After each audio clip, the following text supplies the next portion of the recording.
হুড়মুড়িয়ে ভেঙে পড়ল বিজ্ঞাপনের হোর্ডিং। দুর্ঘটনায় আহত একজন, অল্পের জন্য রক্ষা বেশ কয়েকজন পথচারী। আহত ব্যক্তি জঙ্গিপুর হাসপাতালে চিকিৎসাধীন। আতঙ্ক ছড়িয়ে পড়ে গোটা এলাকায়। মুর্শিদাবাদের জঙ্গিপুরের ঘটনা। মইনুল রয়েছেন, কি হয়েছে মইনুল? দেখো, যেটা জানা যাচ্ছে যে উমরপুর মুরারই রাজ্য সড়কের উপর একটি বিজ্ঞাপনের হোর্ডিং ছিল এবং লোহার সেই হোর্ডিং কিন্তু গতকাল রাত্রে হঠাৎই ভেঙে পড়ে এবং সেই সময় কিন্তু রাস্তা দিয়ে চলাচল করছিল এক পথচারী, অমূল্য মণ্ডল নামে ওই পথচারী কিন্তু গুরুতর অবস্থায় আহত হয়। স্থানীয়রা তাকে তড়িঘড়ি উদ্ধার করে জঙ্গিপুর মহকুমা হাসপাতালে নিয়ে যায় এবং সেখানেই তিনি চিকিৎসাধীন রয়েছে। এবং ঘটনার পরে কিন্তু আতঙ্ক ছড়িয়ে পড়ে এবং অল্পের জন্য বেশ কয়েকজন পথচারী কিন্তু রক্ষা পায়।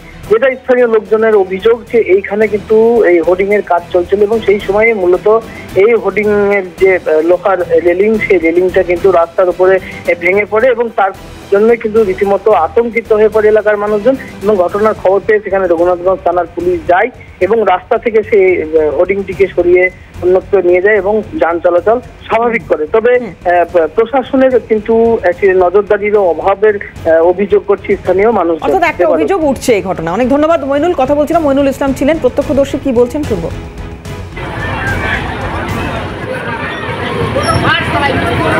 কাজ করে রাস্তা থেকে যাচ্ছিলাম। আচ্ছা আচ্ছা, হ্যাঁ, আমরা যেভাবে পরিবেশ যাই সেভাবে যাচ্ছিলাম রাস্তাতে। বিজ্ঞাপনের পিলারটা যেটা, পিলারগুলো, হ্যাঁ হ্যাঁ, পিলারগুলোতে কাজ করছিল। আচ্ছা, তিনজন লোক ছিল চাপানো।